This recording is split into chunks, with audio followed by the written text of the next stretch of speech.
The night Natalie Wynn found another woman sitting in her place, wearing her bracelet, smiling under her name, she did not scream. That surprised Charles most of all. He had prepared himself for tears. He had prepared himself for anger.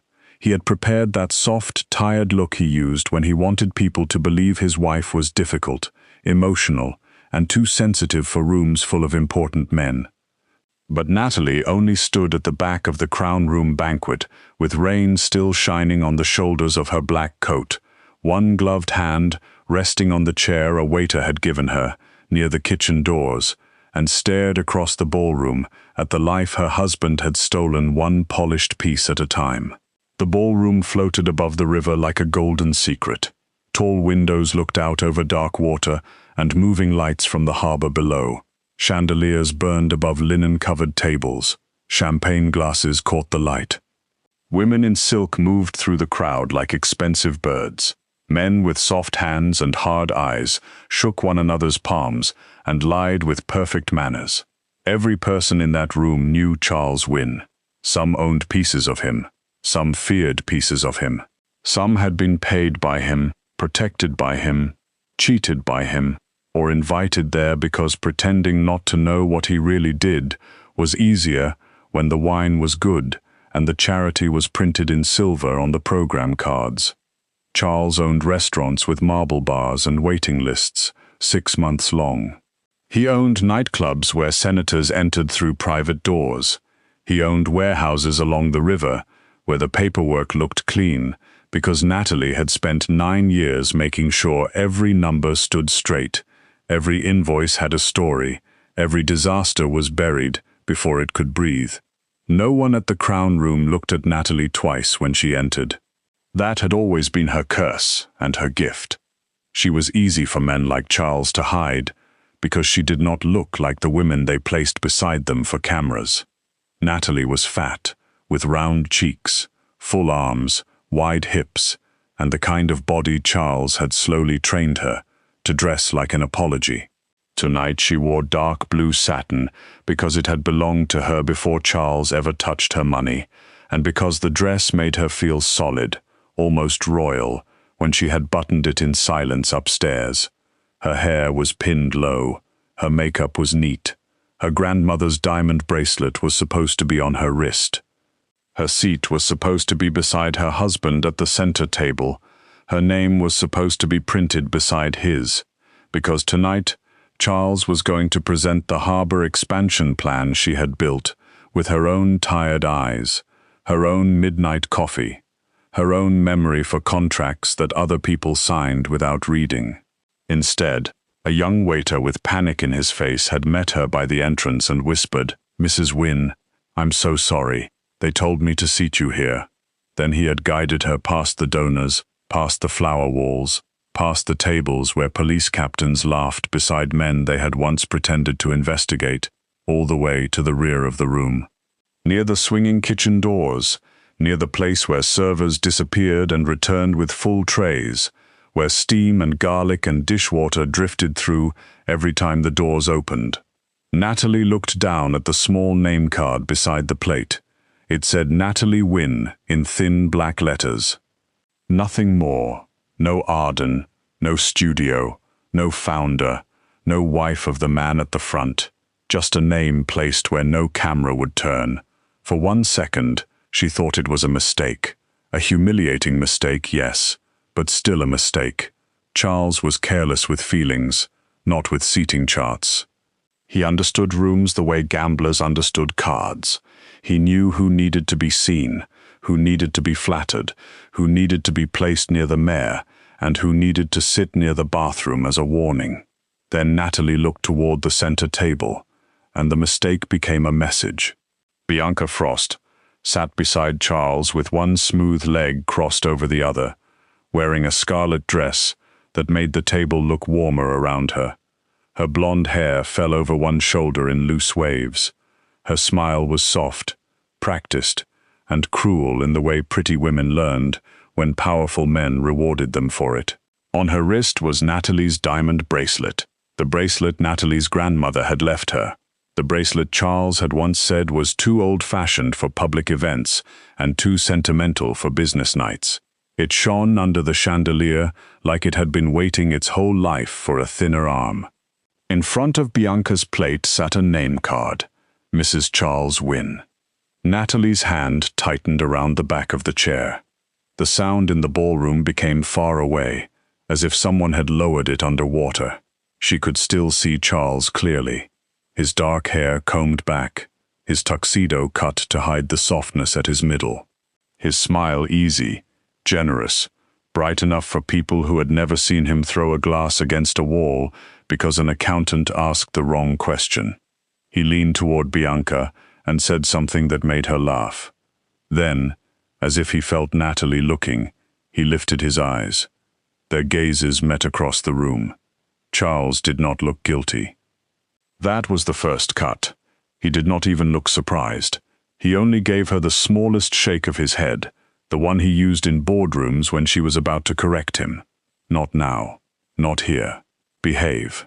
Natalie had seen that look for 9 years. At restaurant openings, when he introduced Bianca as his right hand, while Natalie stood beside the coat check. At charity dinners, when he said Natalie hated attention though she had never once said that. At home, when he told her she was brilliant with numbers but did not understand presentation.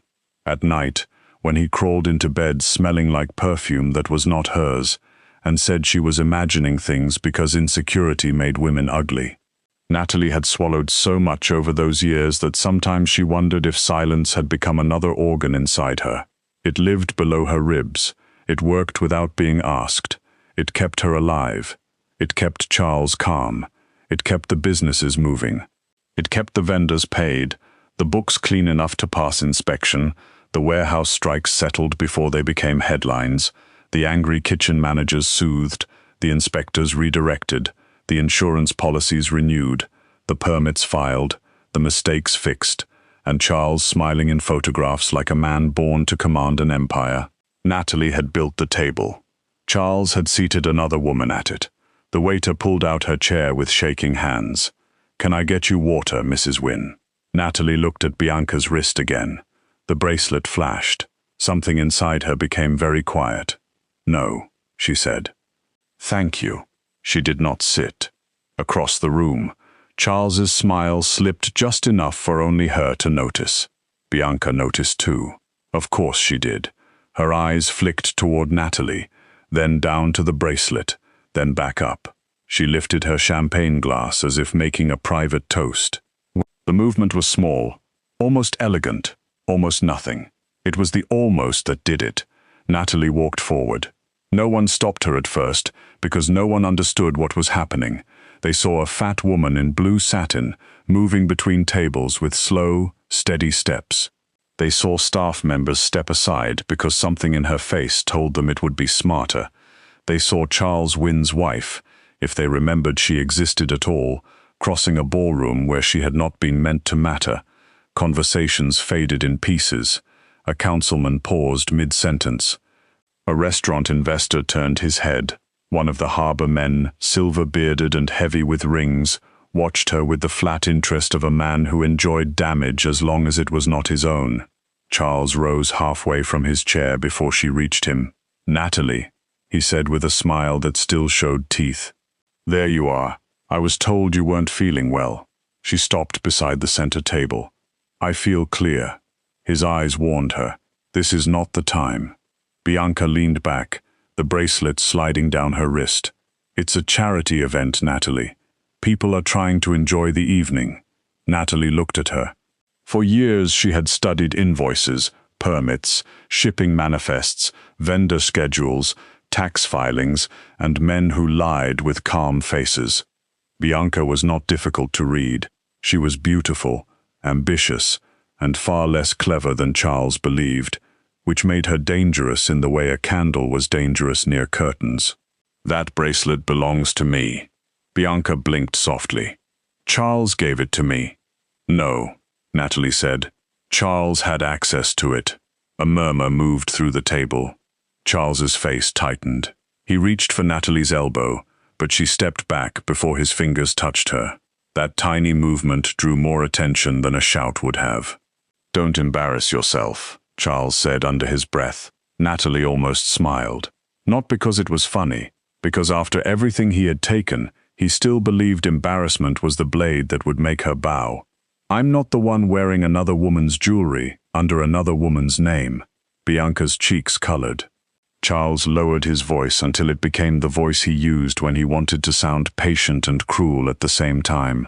"You are upset, I understand, but this room is full of people who do not need to hear a private misunderstanding." "A misunderstanding," Natalie repeated. Her eyes moved to the name card in front of Bianca. "That says Mrs. Charles Wynn." Charles's jaw worked once. The printer made an error. Bianca gave a soft laugh. "Oh, Charles, don't insult her. Natalie is many things, but she isn't stupid." The table went quiet. Natalie looked at Bianca again, really looked at her. The scarlet dress, the soft gold eyeshadow, the bracelet, the name card, the smug little curve of her mouth. For the first time that night, Natalie felt something warmer than anger. She felt wonder, not gentle wonder, not pretty wonder, the dark kind. The kind that comes when a door opens and you finally see the shape of the room you have been trapped inside. Bianca truly believed she had won. Charles truly believed this was already over. They had not hidden the insult because they wanted Natalie to understand it. They wanted her to feel replaced in front of every person who mattered, and then sit quietly at the back, like proof that she agreed. Natalie reached toward the table and picked up the name card. The paper was thick, cream-colored, edged in gold, expensive, careful, planned. "The printer did not do this," she said. Charles's smile disappeared. "Put it down." No, it was a small word, smaller than the room, smaller than the river outside, smaller than all the years she had given him, but it changed the air around them. Charles stared at her, as if he had never heard the word from her mouth before. Maybe he had not in a way that cost him anything. Bianca's eyes hardened. "You know, Charles has been kind to you. Kinder than most men would be. He kept you involved. He let you work where you were useful. But tonight matters. The harbor families are here. The city is watching. He needs someone beside him who looks like success." The silence after that sentence was almost tender. Even the men who had come to the banquet with blood on their money seemed to know something ugly had stepped into the open. Natalie felt the old wound try to open. The familiar one. The one Charles had pressed for years with comments hidden inside concern. "Wear black. It's more flattering. Don't stand near the cameras, sweetheart. You hate attention. Bianca is better with donors. You're the brain, Nat, not the face." She heard every version of it at once.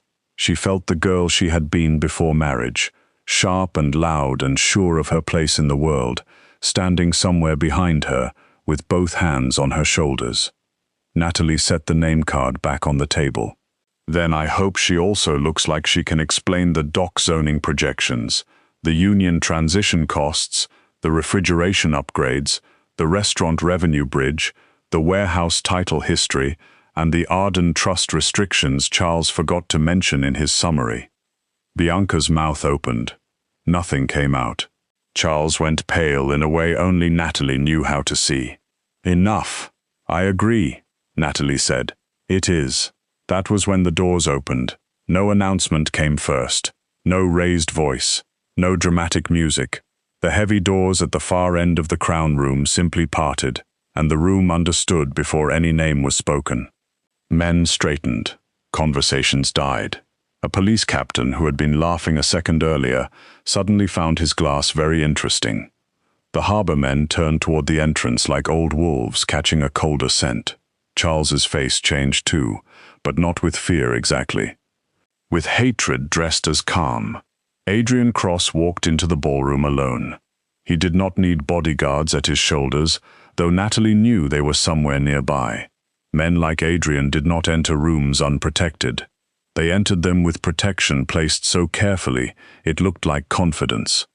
He wore a black suit without a tie, his dark hair brushed back, his face calm and unreadable. He was not the largest man in the room, Not the loudest, not the richest by appearance, but the space around him cleared anyway.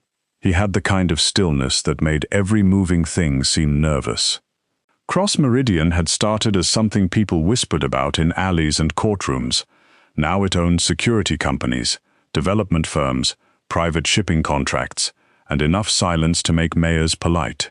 The city called Adrian Cross a businessman when microphones were on.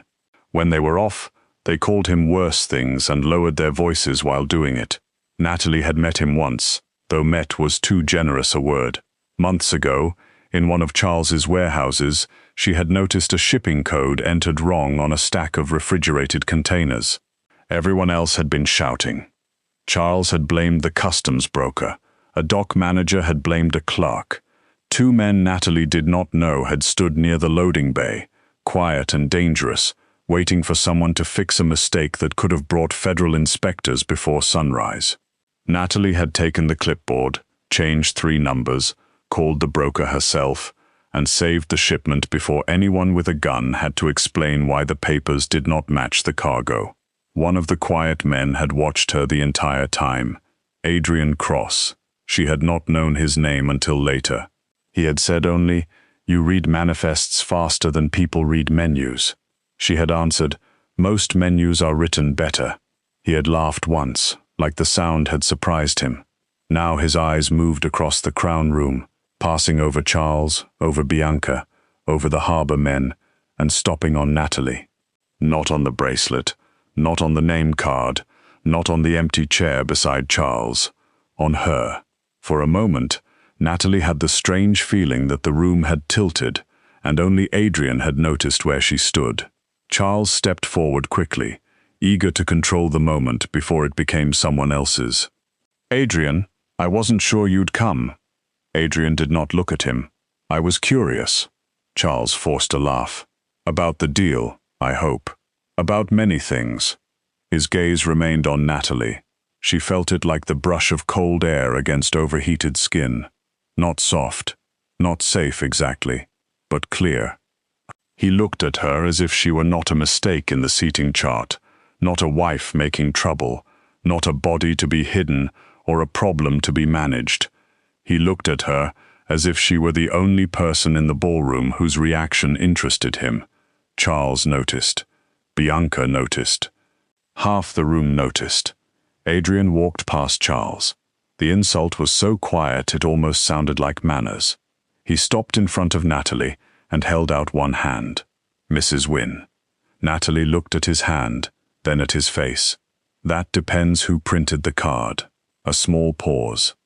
Then Adrian's mouth curved, not into a smile exactly, but into the idea of one.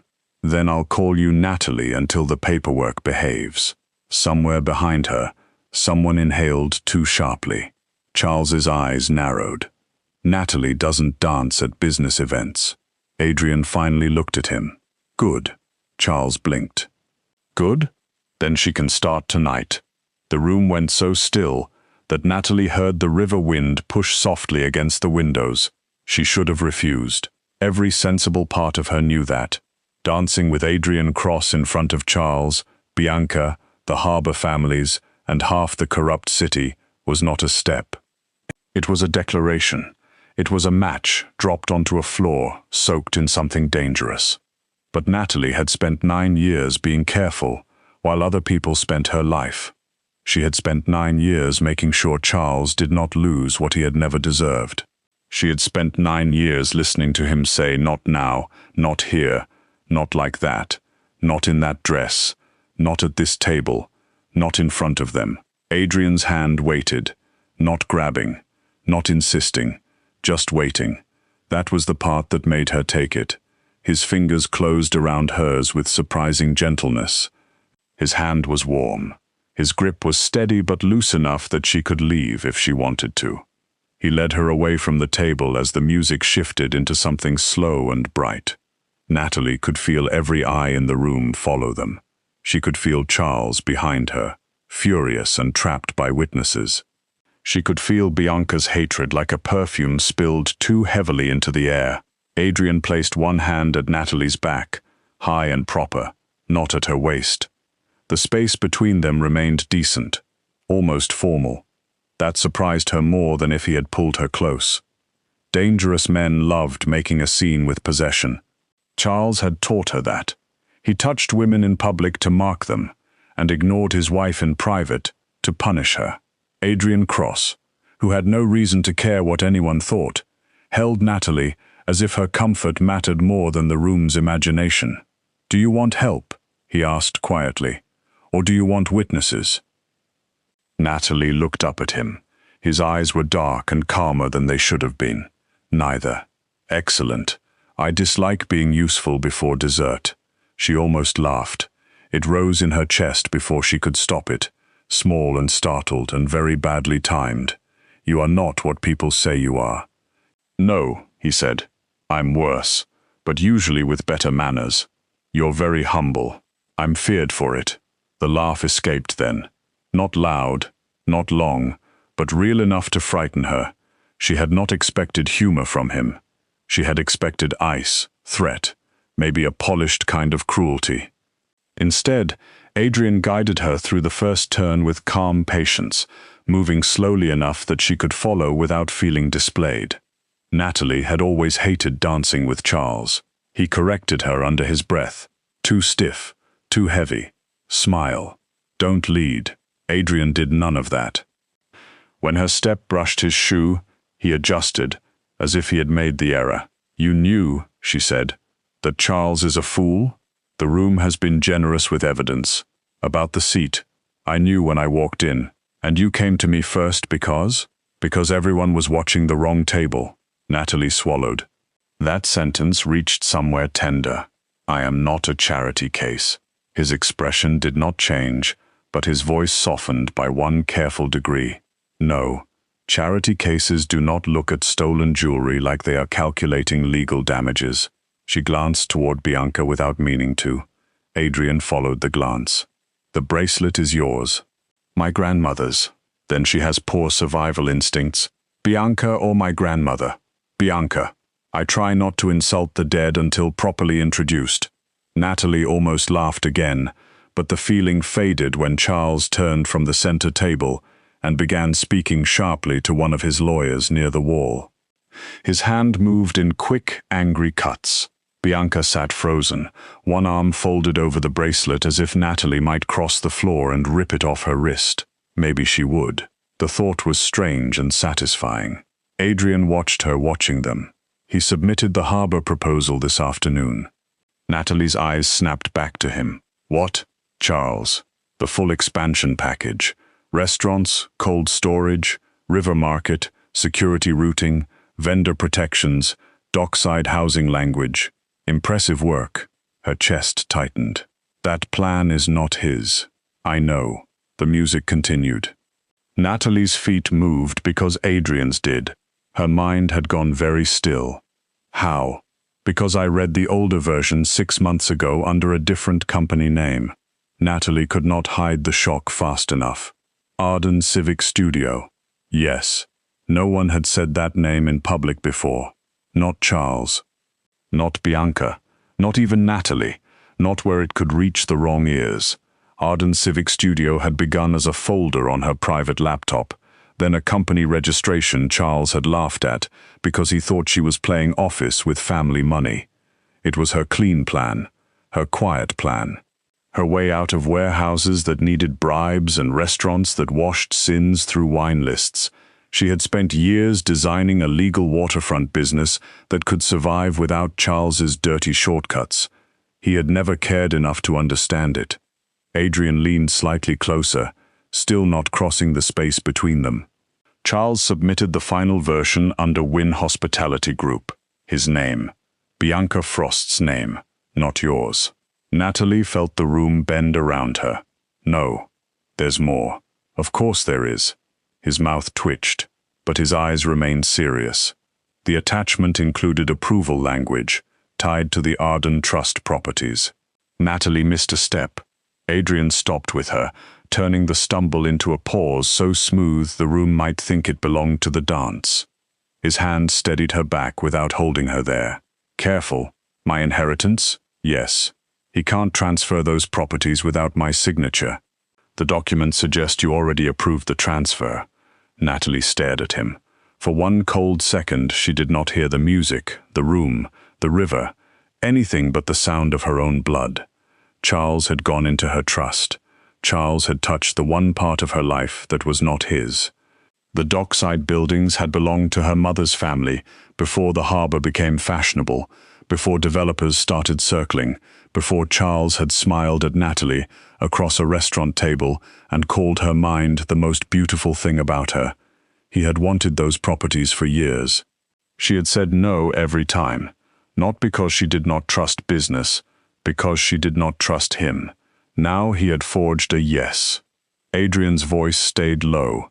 I'm telling you because if I announce the Harbor Syndicate's preference tonight without addressing the authorship problem, his claim becomes harder to unwind. Why would you tell me before telling the room? Because it is your work. Natalie looked at him. There it was again. That simple, impossible respect. Not flattery, not rescue, recognition. It shook her more than Charles's betrayal. He plans to divorce me, she said, the words leaving before she chose them. Adrian's gaze sharpened. You know this. I found the petition this morning. She laughed once, empty and soft. He left the wrong drawer unlocked. Or maybe Bianca did. I don't know anymore. He was going to wait until after the deal closed. Take the penthouse, freeze the accounts, argue I was unstable. Say the studio was marital strategy, not mine. Her eyes moved to the table where Charles stood, trying to look relaxed while rage worked under his skin. Tonight wasn't a humiliation, it was a rehearsal. Adrian said nothing for a moment. When he did, the humor was gone.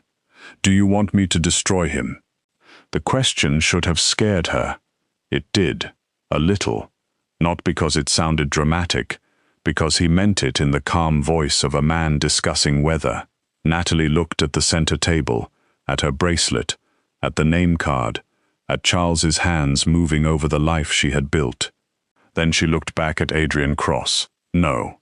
His eyes searched hers. No. I want him exposed. There's a difference.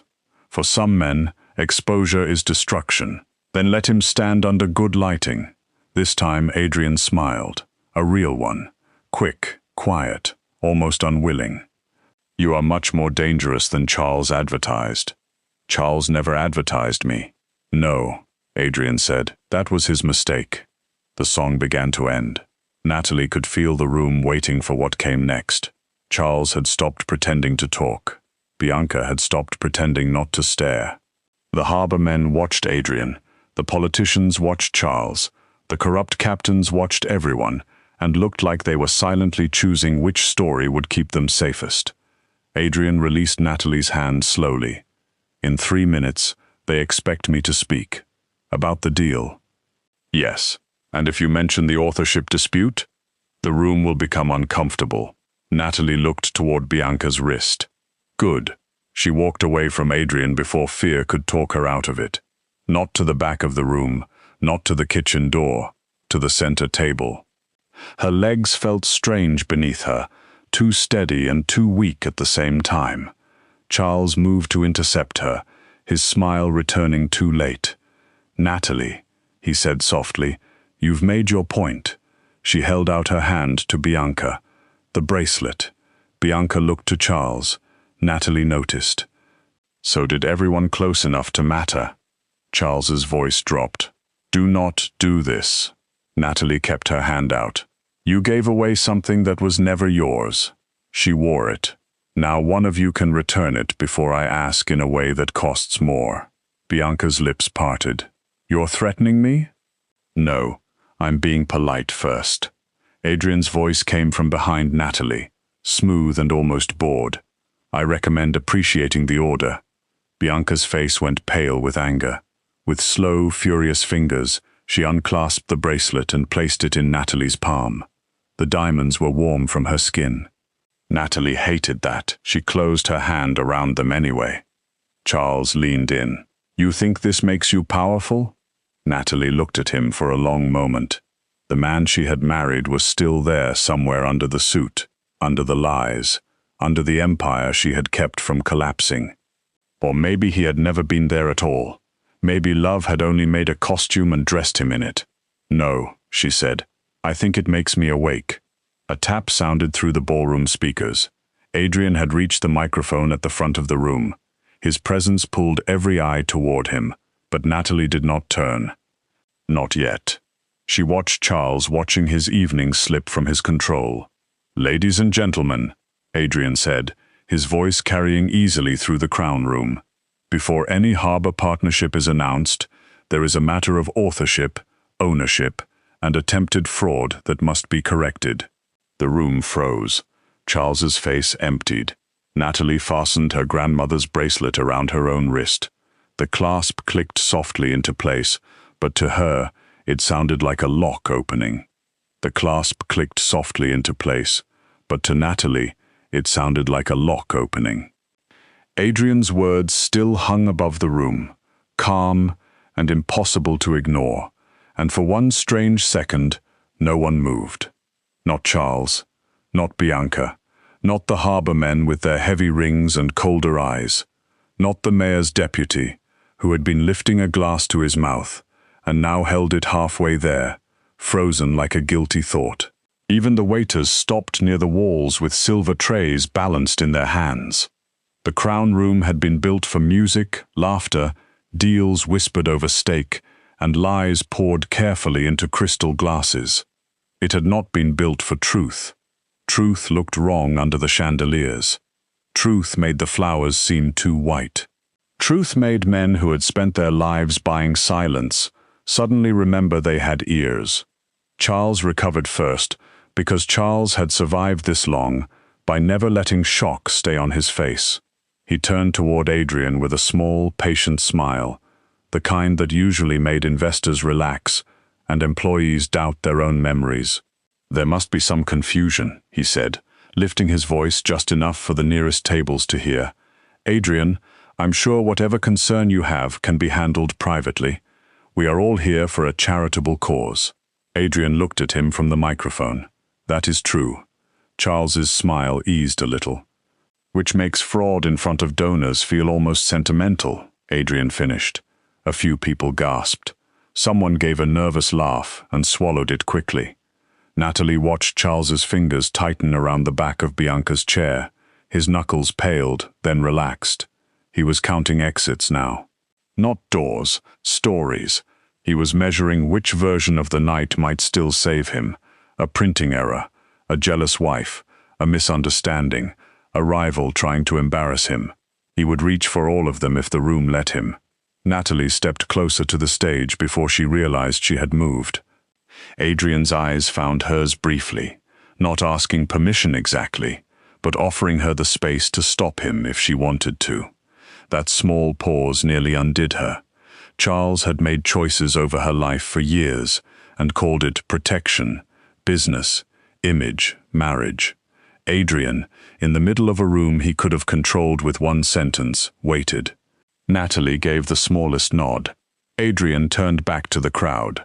Cross Meridian received 3 proposals for the harbor expansion. One from Wynn Hospitality Group, one from a development firm that appears to be 3 lawyers in a rented office, and a printer. And one archived proposal connected to Arden Civic Studio, filed months before tonight under private registration. Bianca's mouth tightened. Charles laughed once. "Archived? Adrian, that sounds very dramatic. Natalie plays with projects. She is intelligent, yes, but she is my wife. Naturally, she contributed." Marriage is partnership. Natalie almost admired the nerve of him, almost. He had thrown her to the back of the room, dressed another woman in her bracelet, printed that woman under her name, and still reached for the word partnership, like it had not already rotted in his mouth. Adrian did not look impressed. "Then I'm sure you won't mind explaining why the metadata on your submitted files lists Arden Civic Studio as the original creator, Natalie Wynn as the author, and Bianca Frost as the editor who removed the name fields yesterday afternoon." The room shifted. It was not a loud sound, more like fabric moving over a blade. Men leaned toward one another, Women glanced at Bianca's wrist, now empty. One of Charles's lawyers closed his eyes as if praying backward through every career decision that had brought him to that table. Bianca stood too quickly. Her chair scraped against the floor. That's not what happened. Adrian looked at her. Then, I look forward to the correction. Her eyes darted to Charles. There it was again. That helpless little turn toward the man whose promises were already cracking. Charles did not look back at her. He looked only at Adrian. That told Natalie more than any confession could have. Bianca had thought she was sitting beside a king. She was sitting beside a man who would push her in front of the first bullet made of paperwork. Charles lifted both hands in a soothing gesture. Everyone should take a breath. The harbor documents were created through our internal team. Natalie had access, of course. She has always helped with accounts and operational details. If some early file names remained attached, that is clerical, not criminal. Operational details, Natalie said. Her voice was not loud, but it carried, because the room wanted it to. She felt every gaze turn toward her. For 9 years, that would have made her shrink. Tonight it made something settle in her spine. Charles turned slowly. Natalie. She walked to the edge of the stage. You don't know the Southern warehouse loading limits. His face hardened. This is not useful. You don't know which restaurants are locked into seasonal vendor pricing. You don't know which dock leases have renewal traps. You don't know why the cold storage numbers work only if the produce suppliers are moved to staggered deliveries. You don't know which community board members asked for clinic space before market stalls. You don't know because you never read the full plan. She looked at the harbor men now, not Charles.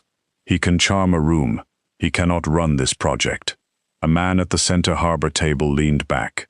His name was Dominic Hale, though no one called him that, unless they were very brave or very new.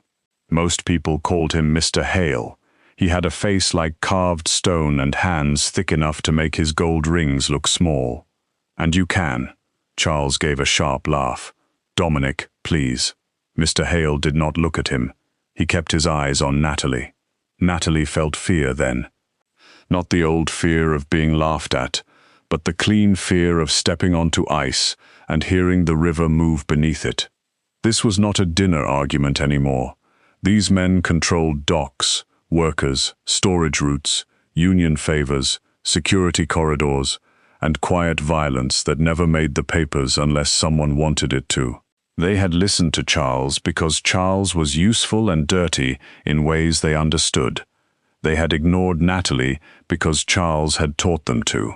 She had maybe one chance to change that. She looked at Mr. Hale and said, "Yes." Charles's face twisted. "Natalie, stop." She did not look at him. The Western Pier cannot support the expansion schedule in Charles's proposal because the inspection window closes in 5 weeks and the repair permit is tied to flood compliance. The plan he submitted hides that with a private contractor estimate, but the estimate is useless because it comes from a company that lost its license last spring. The legal version uses phased work, keeps the market opening separate from the warehouse upgrades, protects the smaller vendors from rent spikes for the first 18 months, and puts community health services in the north building because the east lot floods twice a year, and everyone except Charles apparently remembered water moves downhill. No one spoke. Adrian's mouth moved slightly, but he did not smile. It was something better. Approval, without surprise. Mr. Hale's heavy gaze moved from Natalie to Charles. Is that true? Charles's lips parted. Natalie saw the answer before he spoke. He did not know. He truly did not know. He had stolen a plan he did not understand and walked into a room full of predators carrying it like a painted shield. Bianca made a tiny sound, almost a whisper. Charles. He ignored her. Mr. Hale looked back at Natalie. Why was your name removed? The question landed softly and still bruised. Natalie glanced at the empty chair where Bianca had been sitting under her stolen title. Because my husband thought the plan would look better without me attached to it. Charles pointed at her. That is enough. You are angry because of a seating mistake and a bracelet. Do not turn your insecurity into a business crisis. A familiar heat rose behind Natalie's eyes. For 1 second, the room blurred. There it was. The old hook, insecurity. He knew exactly where to place it. He wanted her to feel large and foolish and too emotional under all that light. He wanted the room to look at her body and then believe his version of her mind. Before she could answer, Adrian spoke. Careful. It was only one word, but the room cooled around it. Charles turned on him. Do not threaten me in my own event. Adrian looked almost bored. I was helping you avoid another mistake. Natalie raised a hand without looking back. I don't need him to answer that. Adrian went silent immediately. That silence did more than any defense could have. The whole room saw it. Adrian Cross, the man who made violent people polite, had been told to stop, and he stopped. Charles saw it too. The contrast passed across his face like a shadow he hated. Natalie looked at her husband. I was insecure for years.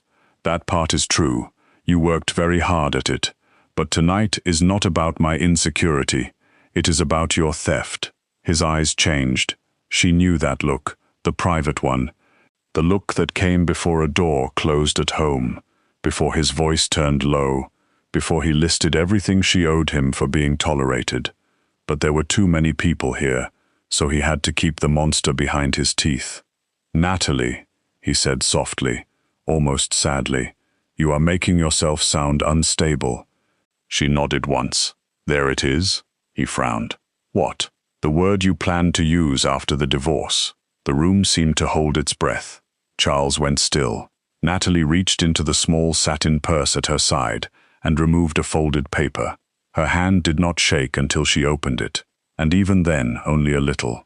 You filed a petition 3 days ago. You claimed emotional volatility, misuse of company access, reckless spending, and inability to manage marital assets. You requested emergency control of the penthouse, company accounts, and disputed trust-related holdings after the harbor partnership finalized. His lawyer stood. Mrs. Wynn, that is confidential legal material. Natalie looked at him. Then Charles should not have left it in the bedroom desk where Bianca put her lipstick. That did it. A small laugh broke from somewhere near the back, then died quickly, but not before the room felt the shift. Charles's humiliation had teeth now. Bianca's face went scarlet. Charles looked at her for the first time since Adrian began speaking, and in that look, Natalie saw a full private argument flash between them. Bianca had been careless. Charles had been arrogant. Both of them had assumed Natalie would never open the drawer. Adrian moved aside from the microphone. Mrs. Wynn, would you like the room to see the document trail? Mrs. Wynn. Not Natalie, not darling, not poor thing, not Charles's wife. The title could have felt like a chain. From Adrian's mouth, in that moment, it sounded like formal respect. A place held open until she chose what to do with it. Yes, Natalie said. The first screen lit behind him. Not with Adrian's branding, not with Charles's, with a clean document viewer showing file history, registration dates, author names, draft timestamps, property references, and red editing marks where Natalie's name had been cut and replaced. The evidence was not theatrical. It was worse. It was plain. One file after another showed the story Charles had hoped no one would bother reading. Arden Civic Studio. Natalie Arden Wynn. Original plan. Modified plan. Wynn Hospitality version. Bianca Frost edits. Charles Wynn approval. Trust transfer language inserted after midnight. People whispered when they were confused. Now they were quiet, because they understood too well. Charles stepped toward the stage. Those files were obtained illegally. Adrian looked at him. They were submitted to my office by your team. That does not give you the right to expose private company material. You asked us for backing. We reviewed the materials. You reviewed stolen materials, Charles snapped. Natalie looked at him. Finally, we agree. For a second, something like panic moved in his eyes, real panic. Not because he had hurt her, not because he had betrayed her, because the room was beginning to believe her. Mr. Hale stood slowly. I want the transfer language removed from consideration. Charles turned toward him. Dominic. I said removed. A woman from the City Development Board leaned toward her aide and whispered fast. One of the police captains quietly pushed his chair back, as if distance could rewrite friendship. Bianca sat down again, but there was no grace in it now. The scarlet dress no longer looked like victory. It looked too bright, too loud, like a flare fired by someone lost at sea. Charles faced Natalie again. You think these people care about you? Adrian Cross is using you because it hurts me. The harbor families are listening because they smell blood. The city board is listening because scandal makes them look clean for a week. I am your husband. I know you. When this room empties, none of them will be there. The words should have frightened her because once they would have been true. Charles had built much of his power in the quiet after rooms emptied. He knew how different a man could sound when no one watched. But tonight, Natalie felt the weight of her bracelet against her wrist, and the folded divorce papers in her hand, and Adrian's silence behind her, steady but not pushing. She felt something else too. 9 years of records, 9 years of emails, 9 years of knowing where every document slept. You're wrong, she said. Charles smiled bitterly. Am I? Yes, because when this room empties, my lawyers will still have copies. His smile vanished. And so will the trust office. And the development board, and a forensic accountant who has been waiting 6 months for me to stop being afraid of the cost. Charles looked at her as if seeing her for the first time that night. Maybe for the first time ever. You wouldn't. I already did. The room exhaled. Bianca stood again. Charles told me you approved it. No one believed her. Not fully. But Bianca said it loudly enough to make sure Charles heard the shape of her escape. Charles turned on her. Sit down. She did not. You said she knew. You said she didn't want public credit because she hated attention. Natalie looked at Bianca with something almost like pity. Almost. And the bracelet. Bianca's lips trembled with anger. He said you never wore it. I wore it to my mother's funeral. Bianca went quiet. For the first time that evening, shame touched her face. Not enough to redeem her, just enough to prove she still knew what shame was. Charles had no such trouble. He moved closer to Natalie, lowering his voice, as if intimacy might still work as a weapon. Come home with me. We will settle this privately. You have made your point. If you keep going, you won't like what I become. A soft sound moved through the people nearest them. They had heard enough. Not the full threat, maybe, but the taste of it. Natalie looked down at her left hand. Her wedding ring rested there. Square-cut diamond, platinum band, perfect fit. Charles had chosen it because it photographed well against champagne glasses. She remembered the day he proposed. He had been nervous then, or she had believed he was. She had believed many things, because loving someone was easier when you helped the lie along. Slowly, she pulled the ring from her finger. Charles watched it come off. His face changed in a way the room would not understand. He did not look heartbroken. He looked offended, as if she had removed a company logo without authorization. Natalie placed the ring in his palm. Your lawyers can speak to mine. His fingers closed around it automatically. Bianca stared at the ring like it was a small bomb. Adrian watched Natalie, not Charles. That mattered too. Everyone else looked for the scandal. Adrian looked for the cost. Natalie stepped away from her husband. The music did not start again. No one knew who had the right to pretend the evening could recover.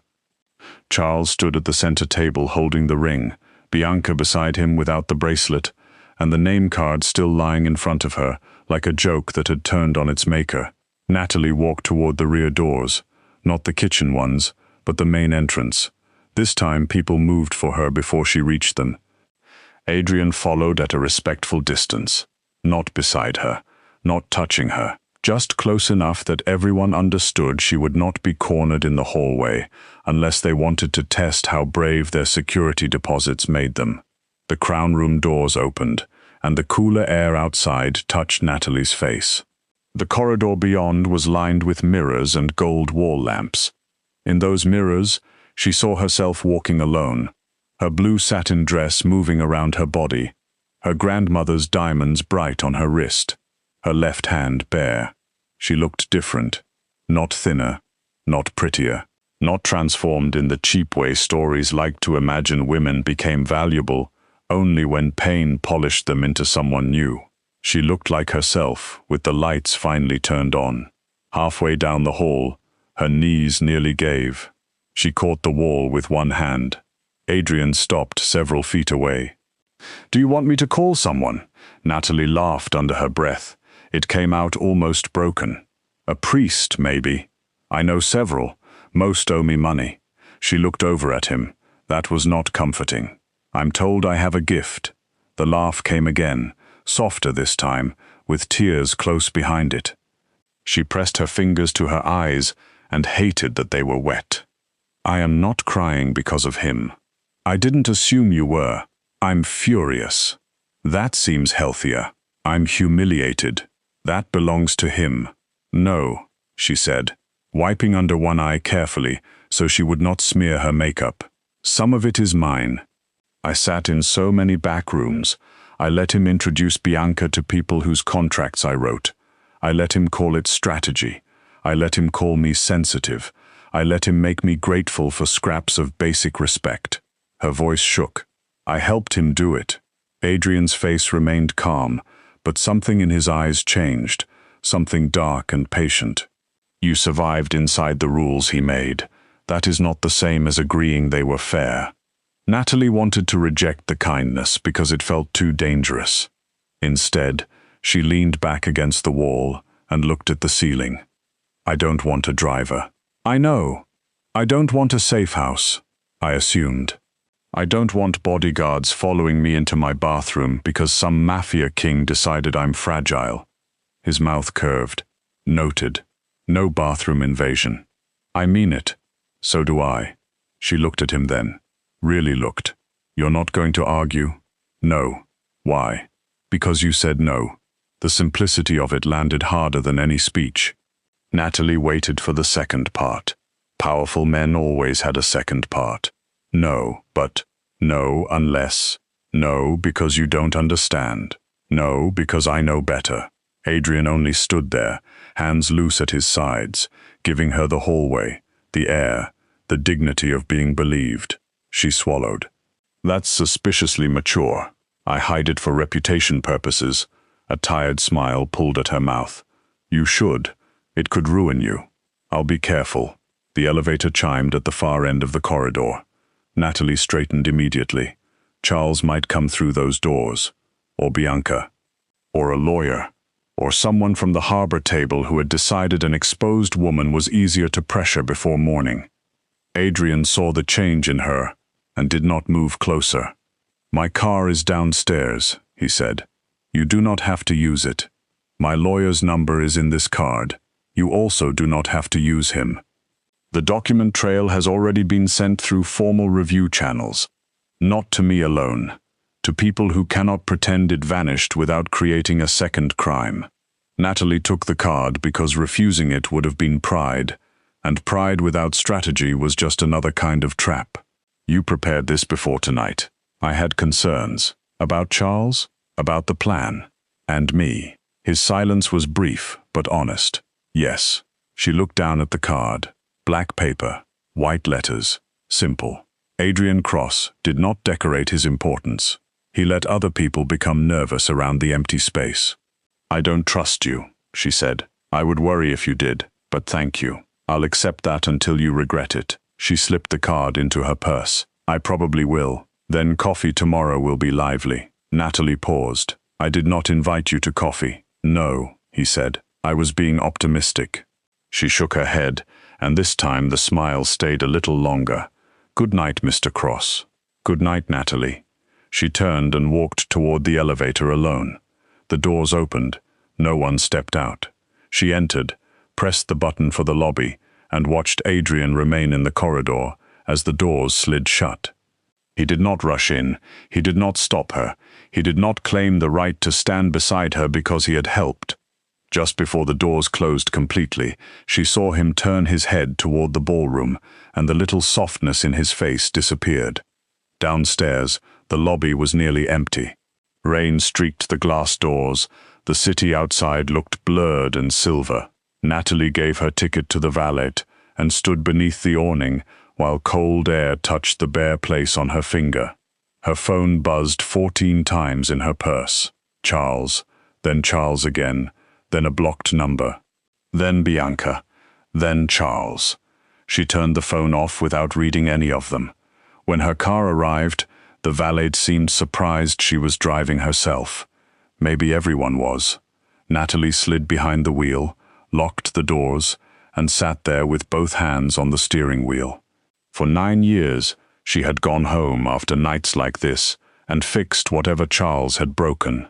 A supplier, a guest, a rumor, a balance sheet, a woman crying in a bathroom because Bianca had been promoted over her, a chef threatening to quit, a warehouse manager asking why cash payments no longer matched the ledgers. Natalie had been the one who stayed awake after Charles slept.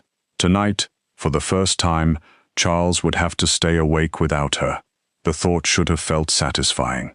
It did, but beneath it was fear, soft and spreading. Charles knew her passwords, her habits, her soft places. He knew the trust properties mattered. He knew which employees still loved her and which could be bought. He knew how to smile at a judge. He knew how to make a woman look unstable by speaking gently while she told the truth loudly. Natalie started the car. The rain hit harder as she drove away from the river. The crown room shrank in her rearview mirror until it became only a glow above dark water. Her apartment waited across town, though she already knew she would not sleep there long. Charles would come. If not tonight, then tomorrow. Maybe with flowers, maybe with apologies, maybe with rage. Maybe with all three, because men like Charles believed a bouquet could be a weapon if handed over with the right tone. At a red light, Natalie turned her phone back on.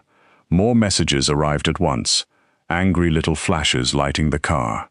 You embarrassed yourself. Call me. Do not speak to anyone.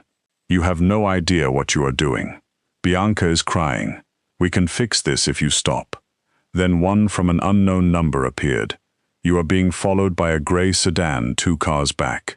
It belongs to Charles, not me. Turn left after the next light if you want proof. Keep doors locked. Natalie looked into the rearview mirror. 2 cars behind her, a gray sedan waited with its lights dimmed. Her heart gave one hard knock against her ribs. For a second, the city around her seemed to pull back, leaving only rain, glass, and the low purr of an engine that had no reason to be there. The light turned green. Natalie drove forward slowly. The sedan followed. At the next corner she turned left. So did the sedan. Another message appeared. You said no bodyguards. You did not say I could not glare from a distance. Despite everything, despite the fear moving cold through her hands, Natalie let out one sharp, disbelieving laugh. She typed with one thumb at the next stoplight. That is absolutely bodyguard behavior. The reply came almost instantly. No, this is decorative glaring. Natalie stared at the screen, rain sliding down the windshield, Charles's sedan following behind her, Adrian Cross somewhere in the dark pretending he was not protecting her because she had told him not to. The night had not become safe. It had become stranger, sharper, full of doors she had not meant to open. But for the first time in years, Natalie did not feel invisible inside it. She set the phone down, adjusted her grip on the wheel, and drove toward the part of the city where her records were hidden. She set the phone down, adjusted her grip on the wheel, and drove toward the part of the city where her records were hidden. The rain followed her across town like a warning. It slid over the windshield in silver lines, blurred the traffic lights, softened the hard edges of buildings, and made the city look almost innocent from behind glass. Natalie knew better. This city did not become gentle because it was wet. It only learned how to shine over old dirt. She turned twice without signaling, crossed beneath the elevated tracks, and watched the grey sedan stay behind her at the same careful distance. Charles's driver was not talented.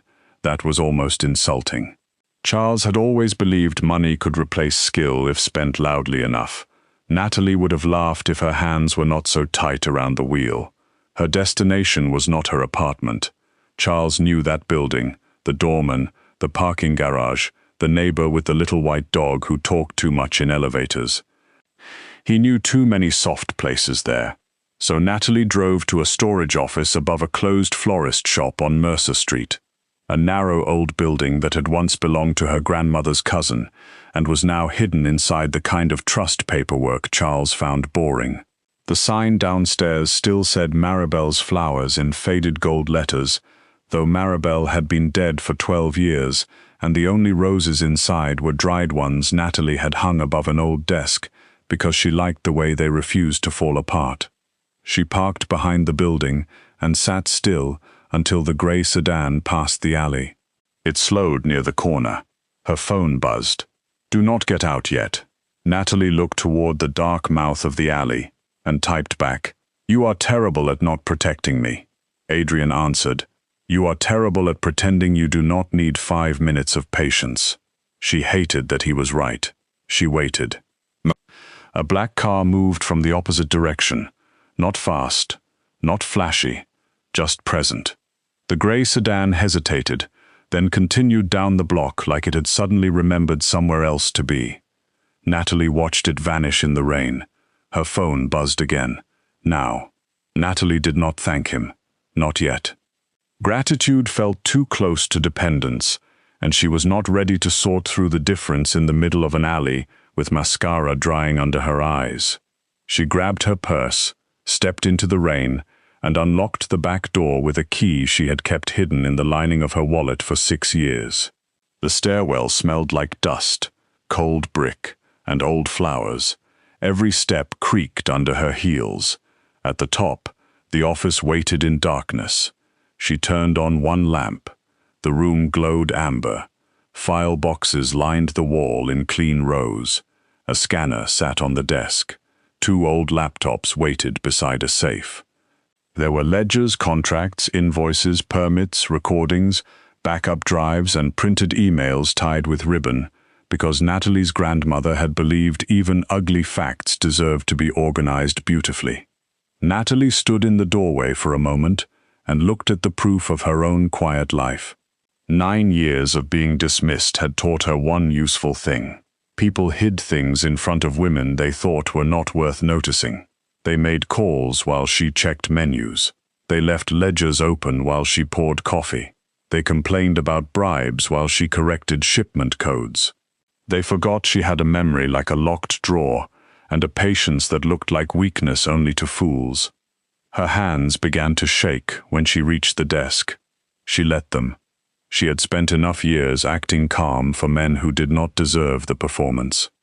For a full minute, Natalie stood with one palm pressed against the old wooden surface and let the fear move through her body. Then she took off her wet coat, kicked her heels under the desk, pulled a sweater from a drawer, and began. The next 6 hours were not dramatic. No guns, no screaming, no men bursting through doors. Just Natalie under a yellow lamp while rain tapped the windows and the city outside slept badly. She copied files. She labeled folders.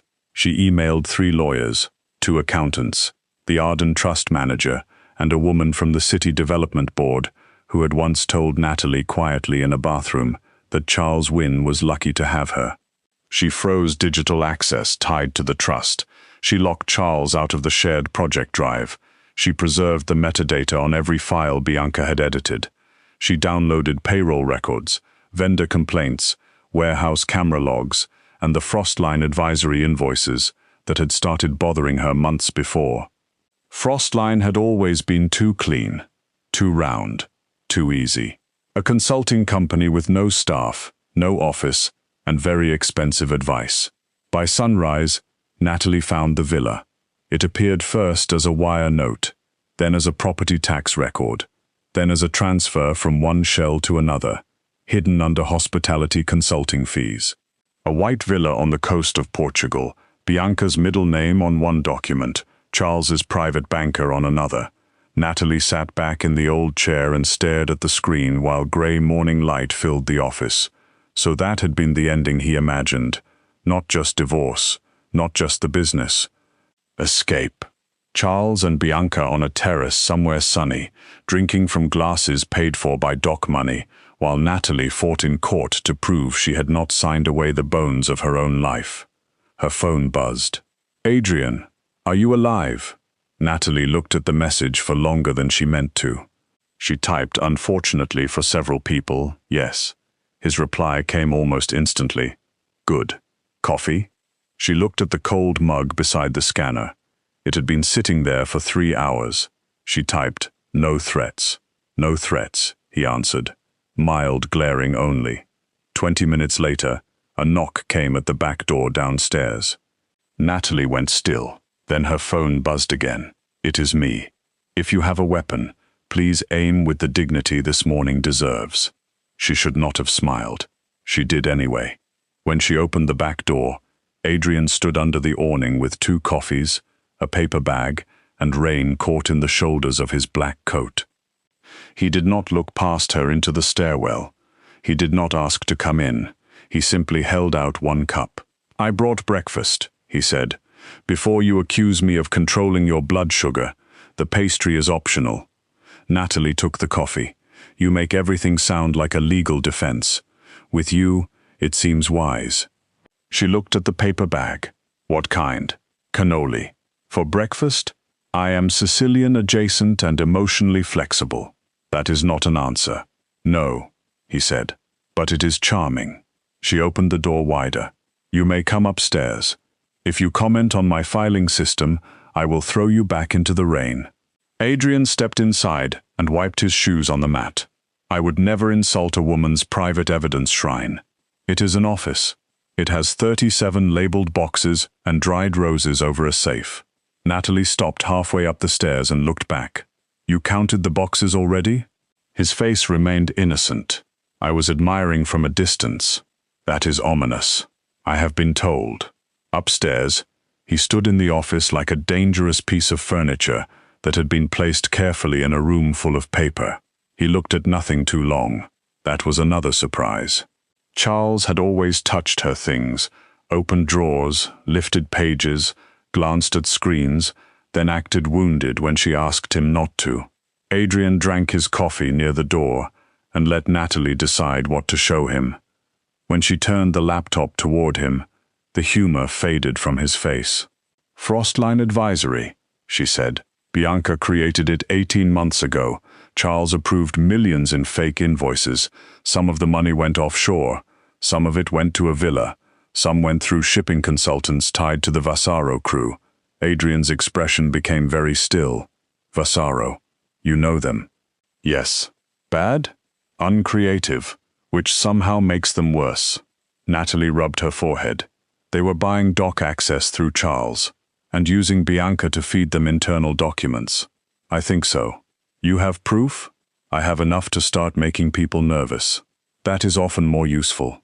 Natalie glanced at him. "You sound pleased." "I dislike the Vasaros." "You dislike everyone." "I like you." The words entered the room quietly and sat there between the file boxes. Natalie forgot what she had been about to say. Adrian did not look embarrassed. He also did not push. He only took a sip of coffee as if he had commented on the weather and not placed something warm and dangerous in the middle of a war room at 7 in the morning. "You should be more careful with sentences like that," she said. "I tried. It escaped. Put it back. I do not think it will cooperate." Natalie looked away before her face could betray too much. "We are not doing that right now." "No," Adrian said. "Right now we are ruining Charles's day." That helped. It gave her something solid to hold. She turned back to the laptop and spent the morning showing him the pattern. Charles had used her legitimate plan as a cover for illegal movement through the docks. Bianca had edited files and created Frostline invoices. The Vasaro crew had received private shipping windows, warehouse access codes, and dock schedules. The money trail moved like dirty water under polished marble. Natalie knew every pipe.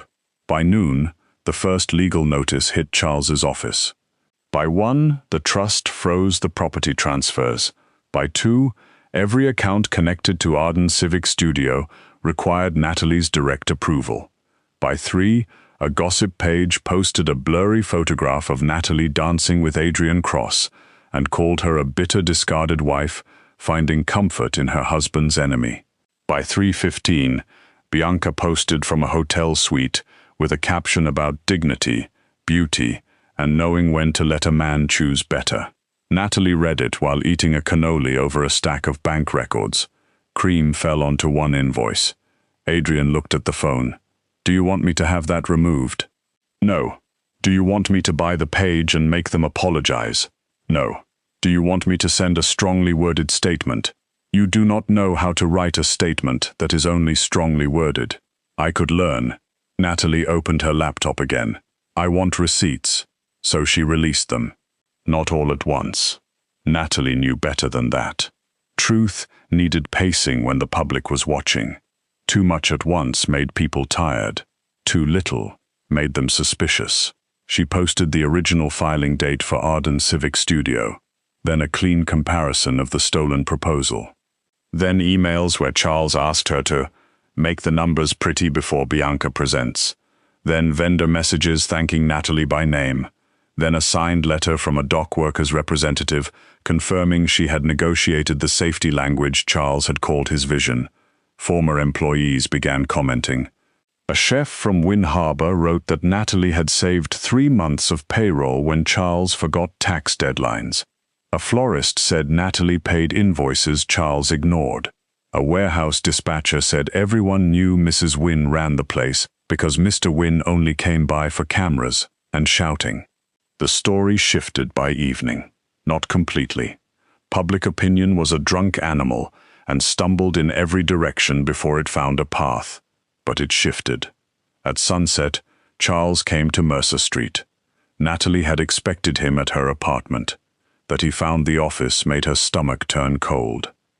She watched him through the upstairs window as he stepped out of a black car without an umbrella, rain darkening his suit. He looked smaller from above, not weak, never that, but human in a way he hated being. He banged on the back door hard enough to rattle the glass. Adrian stood from the desk. Natalie raised one hand. "No," he stopped. "I will speak to him. I will stand where I can hear if he forgets himself." She looked at him. Adrian's jaw tightened. Then he stepped back. "I will stand where I can reach the stairs if you call my name." That sounded almost reasonable. It caused me pain. Natalie went downstairs alone. Charles stood in the alley, soaked and furious, but when he saw her, his face collapsed into sadness so quickly she almost admired the skill. "Nat," he said, "thank God." "No," he blinked. "You don't get to start with God." His mouth tightened, then softened again. "Please, I made mistakes. Terrible mistakes." Bianca manipulated the situation. She wanted status. She wanted your place. I was weak. Natalie leaned against the doorframe and looked at the man she had loved, or thought she loved, or taught herself to love because leaving would have meant admitting how much of her life had already been spent. Rain dripped from his hair. His eyes were red. He looked sincere in the way Charles always looked sincere, when sincerity was his best remaining tool. "Bianca manipulated you into filing for divorce?" Natalie asked. He swallowed. "She pushed me. She made me believe you were unhappy. I was unhappy." "You never said it like that. You never listened in a room where I mattered."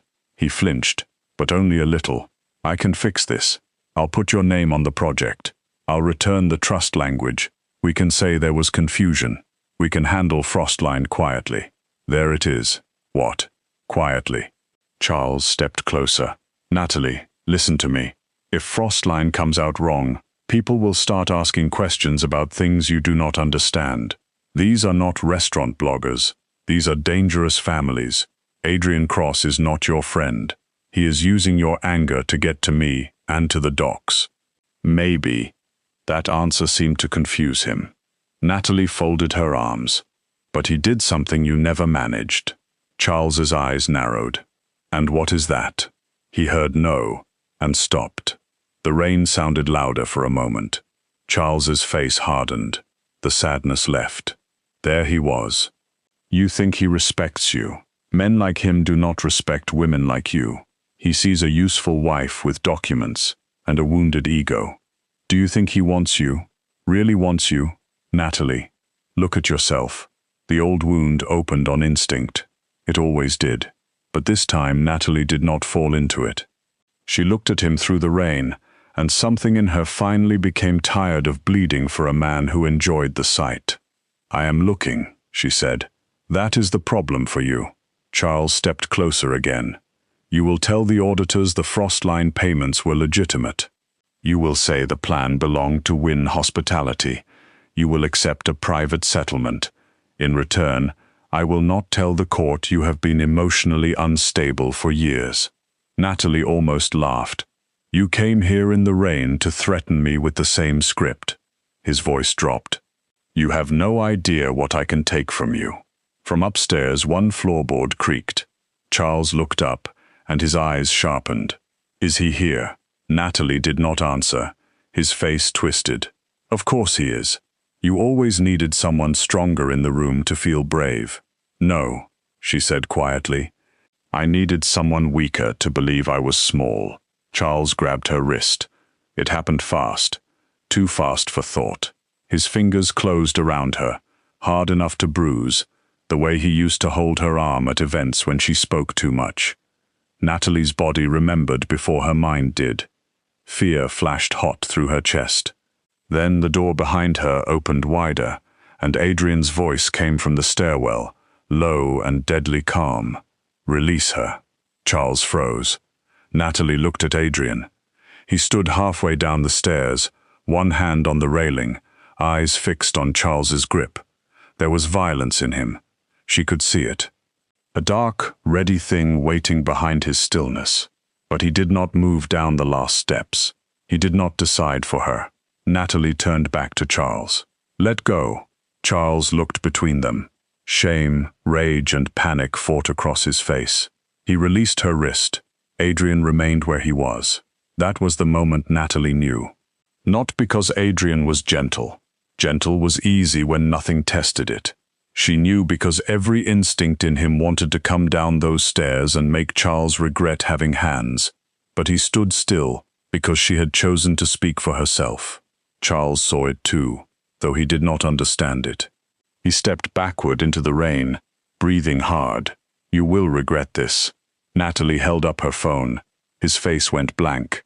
"I recorded all of it," she said. "The threat, Frostline, the settlement demand, the court lie, the wrist."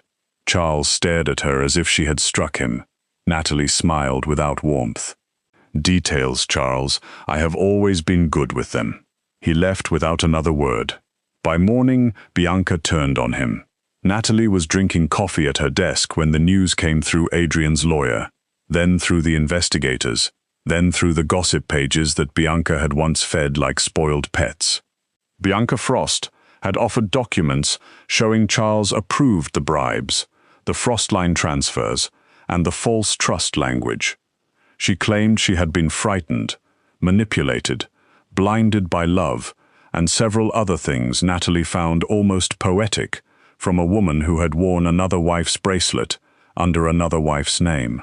Charles answered by giving investigators messages where Bianca bragged about removing Natalie's name from files and promised the Vasseros access after the harbor deal closed. Their affair became exactly what Natalie had expected. Not passion, not loyalty. A luxury room with 2 exits and both of them running first. For weeks, the city fed on it. Charles tried to settle. Natalie refused. Bianca tried to apologize through a statement that used the word sisterhood twice. Natalie did not respond. The Vasaro crew tried to scare vendors away from speaking. Adrian did not threaten anyone publicly, which Natalie appreciated. But somehow every vendor who needed to testify found their shops watched by quiet security teams with excellent posture and no interest in conversation. When Natalie asked if he had ordered it, Adrian said, I encourage the atmosphere of safety. You mean intimidation? Only toward people who dislike safety. You are exhausting. You spelled helpful strangely. Their days became a strange kind of war and courtship. Adrian brought coffee to legal meetings and sat in the corner looking like a beautiful warning. Natalie corrected his grammar when he drafted dramatic texts to men who deserved them. He once wrote, "Your silence would be wise if you enjoy breathing." Natalie deleted it and typed, "Please direct all further communication to counsel." That lacks poetry, Adrian said. That lacks felony flavor, Natalie answered. He considered that. A fair edit. Slowly, in the middle of evidence folders, frozen accounts, public hearings, and threats wrapped in polite language, something grew between them that did not ask to be named too quickly. Adrian never arrived without asking. He never touched her without giving her time to move away. When they walked from her office to his car, he stayed on the street side but did not make a performance of it. When reporters shouted questions about whether she had left Charles for him, he let Natalie answer first. When one of his own men referred to Arden Civic Studio as a cross-meridian acquisition waiting to happen, Adrian saw Natalie's face and dismissed the man from the room before she had to decide whether to throw coffee at him. Later that same night, Natalie told him the truth. They were in her office above the dead flower shop. The city was dark outside, and legal folders covered half the floor. Adrian stood by the window while she leaned against the desk, arms folded, heart beating harder than the conversation deserved. "I did not fight Charles just to be politely swallowed by you," she said. His face went still. "I have not asked to swallow anything." That sentence was terrible. It became terrible halfway through. I regretted it. She almost smiled, but the fear under her ribs stayed sharp. Your people think everything near you should become yours. Protection turns into ownership so quietly that people clap for it. I can't do that again. I won't. Adrian looked away toward the street. For a moment he seemed hurt, and Natalie hated that it hurt her to see it. But he did not punish her for it. He did not call her ungrateful. He did not remind her what he had done. He did not turn cold to make her chase warmth. When he looked back, his voice was rougher. "Then we write the agreement so no one can mistake it." Natalie blinked. "What?" Arden Civic Studio remains independent. Cross Meridian can provide financing only by contract. Protection services are separated from ownership. Community oversight has voting power. You have removal rights. I have no controlling stake. He paused. You choose your board. You choose your doors. You choose when I am allowed in the room. The silence that followed was soft and frightening. Natalie looked down because looking at him was suddenly too much. You make it very difficult to stay suspicious. I can stand more ominously if that helps. It might. He stepped away from the window, then stopped at a careful distance. Natalie. She looked up. I do want you, he said. Not your company, not your properties, not your usefulness against Charles. You. The woman who scares accountants, insults my threats, and treats cannoli as suspicious diplomacy. But wanting is not taking. If I forget that, you may remind me with paperwork or violence, whichever feels balanced. Her throat tightened. I'm not ready. I know. I don't know when I will be. I know. That does not bother you? His eyes softened. It bothers me constantly. I am handling it with rare elegance. Natalie laughed then, and the laugh broke something open. Not a wound, a window. She covered her mouth, but the joy had already escaped. Adrian watched her like it was the best evidence the room had produced all week. The hearing was held 1 month later in the same ballroom where Natalie had been sent to the back. The crown room looked different in daylight, less golden, more honest. The river beyond the windows was gray and restless. The chandeliers were off. No charity flowers softened the corners. No string quartet hid the silence. Tables had been rearranged into a public hearing layout, with microphones, legal teams, city observers, syndicate representatives, auditors, and enough security to make everyone pretend they were relaxed. Natalie arrived in a cream suit with her grandmother's bracelet on her wrist. Her name card waited at the center table. Natalie Wynn, founder, Arden Civic Studio. She stopped when she saw it. For a moment, the whole room disappeared. She was back at the banquet, standing near the kitchen doors, looking at Bianca in scarlet, watching another woman sit beneath her stolen name. Then Adrian came to stand beside her. Not in front, beside. He looked at the card. Spelled correctly. Natalie breathed out. Miracles happen. I frightened the printer. I believe that. Politely. I doubt that. He pulled out her chair, then waited, not touching her back, not guiding, just waiting. Natalie sat at the center table. Adrian sat beside her, not above her, not speaking for her, not claiming the room. Across from them, Charles arrived with 2 lawyers and a face carefully arranged into injured dignity. He looked older. Anger had made him puffy around the eyes. Bianca arrived 10 minutes later under protection, wearing pale gray and no diamonds. She did not look at Natalie for long. The evidence was brutal because it was plain.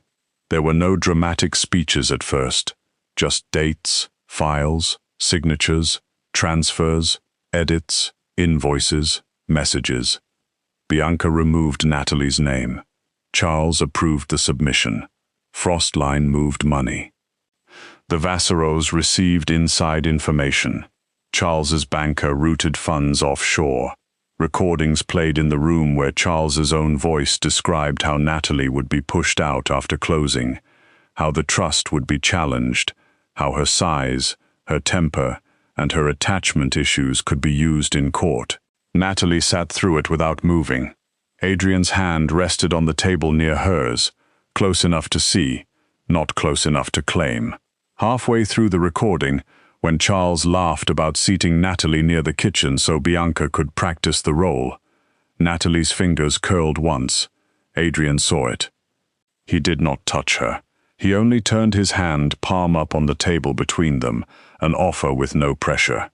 After a moment, Natalie placed 2 fingers against his palm, not because she needed saving, because she wanted one witness who understood the cost. Charles tried to blame Bianca. Bianca exposed Charles. Their lawyers interrupted one another until Mr. Hale finally leaned into his microphone and said, "Enough." The word moved through the room like a door slamming. The Harbor Syndicate withdrew all support from Wynn Hospitality.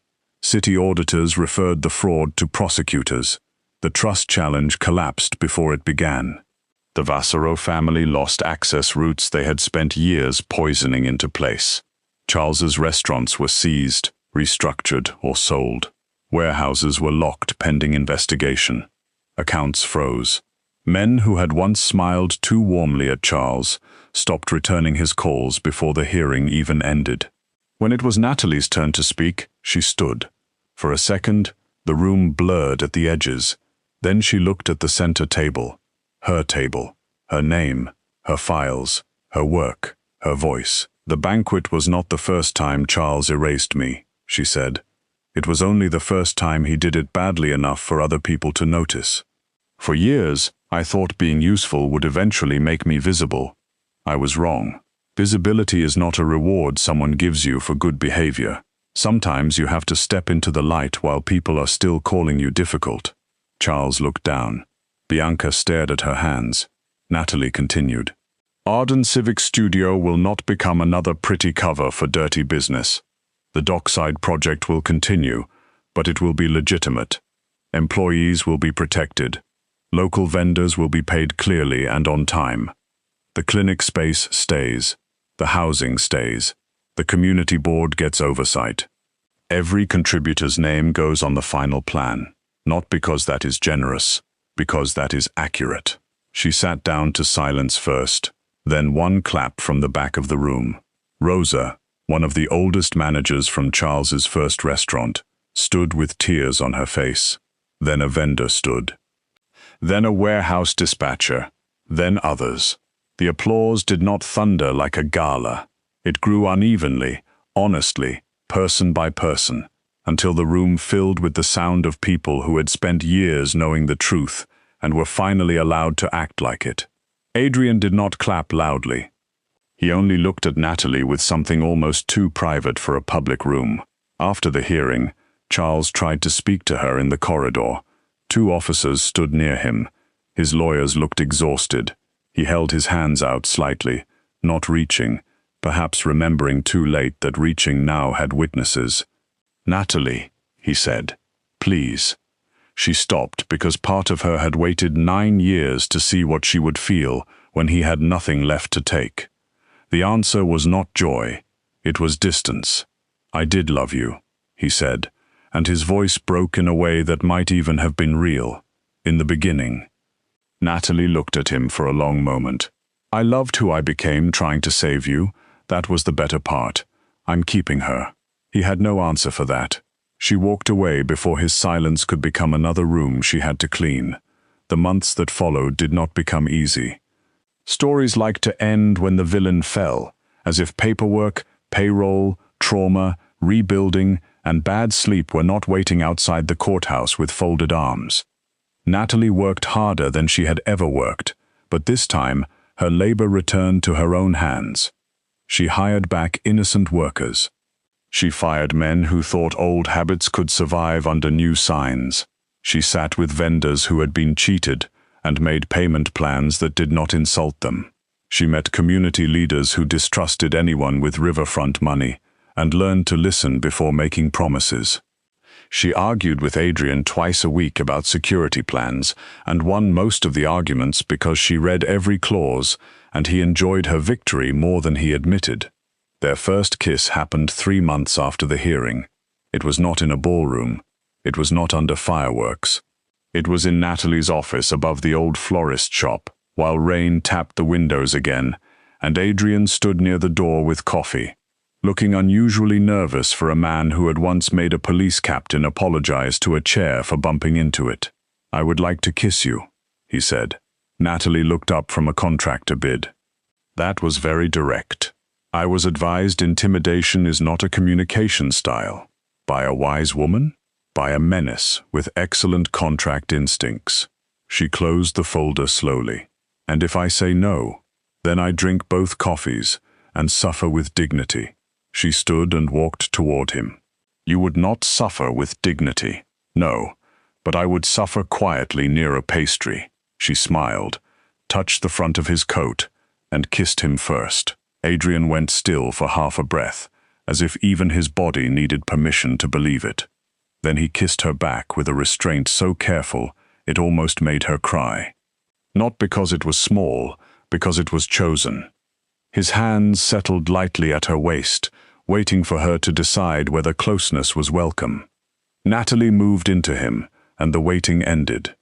The kiss deepened, warm and slow, and full of all the words neither of them had trusted yet. When they parted, Adrian rested his forehead against hers, and breathed like a man who had just survived something more dangerous than war. "You are very quiet," she whispered. "I am trying not to say something dramatic." "How painful for you." "Severe." She laughed against his mouth, and he smiled into the kiss that followed. 1 year after the night of the banquet, the waterfront opened. The city came because the city loved a resurrection almost as much as it loved a scandal. The old docks had become a public market, with glass roofs and brick walkways. Restaurants opened their doors onto the river. Local vendors sold bread, flowers, fish, fruit, coffee, and handmade things Natalie actually understood, because she had personally approved every lease. The North Building housed a clinic with evening hours for workers who could not afford to lose a day's pay. Above the East Wing, safe housing units looked over the water. In the main hall, a bronze plaque listed the planners, engineers, vendors, labor leaders, community members, and employees who had built the project. Natalie's name was at the top because she had earned it, not because someone had given it back. At the opening gala that evening, the crown room glittered again, but it no longer felt like the same room, or maybe Natalie was no longer the same woman inside it. She wore deep green silk this time, the color of old glass bottles found near the river. Her grandmother's bracelet shone on her wrist, restored and cleaned, every diamond bright. Her body had not become smaller, her voice had not become sweeter, her edges had not been sanded down for public comfort. People looked at her when she entered, and she let them. Her seat was not near the kitchen. Her name card sat at the center table. Natalie Wynn, founder, owner. Adrian arrived late, because he claimed making an entrance was part of his cultural identity. Natalie told him that was nonsense. He kissed her cheek and said, "Yet you watched the door. I was watching for the caterer. The caterer is 72 and wears a red hat. You looked especially suspicious tonight." He smiled. "I wore the suit you like. I never said I liked that suit. You paused for 3 seconds when I wore it last month. That could have been concern. For my tailoring. For your ego. My ego is thriving. It is overwatered." He laughed softly and took the seat beside her. Later, a reporter stopped Natalie near the windows. Cameras hovered close, hungry but polite, because Adrian stood nearby looking decorative in the most threatening possible way. "Mrs. Wynn," the reporter asked, "people are calling this the greatest revenge story in the city. Charles Wynn lost his empire. Bianca Frost is awaiting sentencing. The Vasaro family lost its dock access. And you rebuilt the project with the backing of Adrian Cross, once your husband's greatest rival. Do you consider your relationship with Mr. Cross the final revenge?" The question moved through the small crowd. Natalie felt Adrian look at her, but he said nothing. She smiled, not for the camera, but because the answer felt easy. "No," she said. "My revenge was never getting a stronger man to choose me." The reporter blinked, surprised.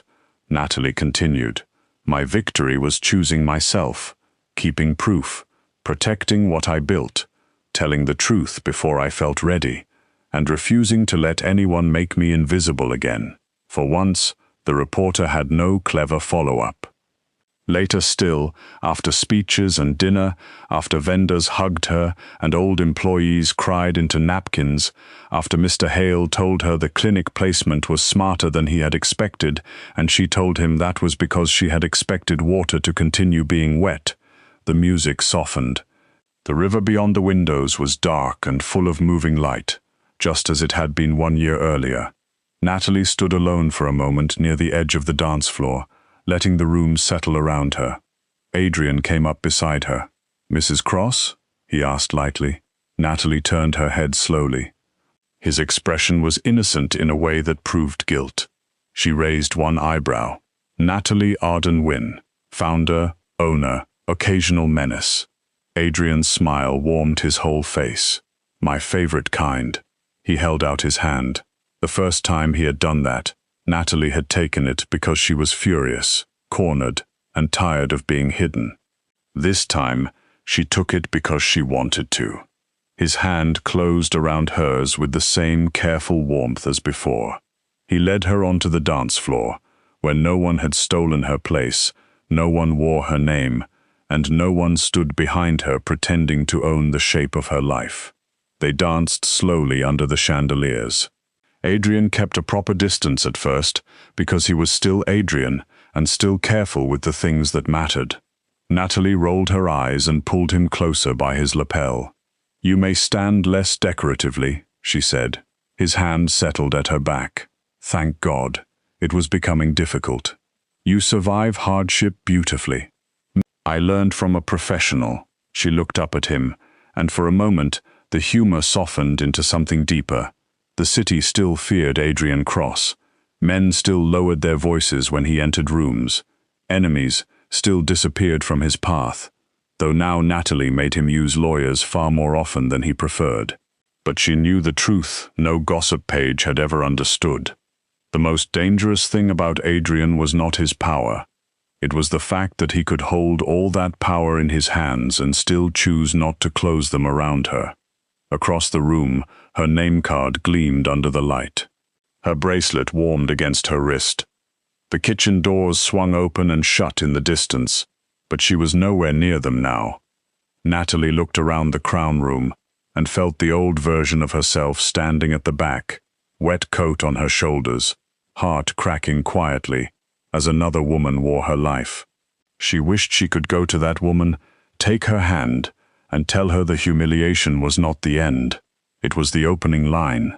Adrian turned her gently with the music. "What are you thinking?" Natalie smiled. "That Charles was wrong. About many things. Choose one." He said no one would be there when the room emptied. Adrian's expression softened. And she looked at the tables, the workers, the vendors, the community leaders, the friends she had not known she still had, and finally at the man dancing beside her without asking her to disappear. "And the room never felt fuller," she said. Adrian kissed her hand, not her ring finger, not a claim, just her hand. Natalie laughed because it was dramatic, and he smiled because he knew she liked it despite herself. The music carried them through another turn, slow and bright, while the river moved below and the city watched through glass, still hungry, still dangerous, still full of men who mistook silence for weakness. Natalie Wynn was silent no longer, and this time everyone knew exactly where she sat.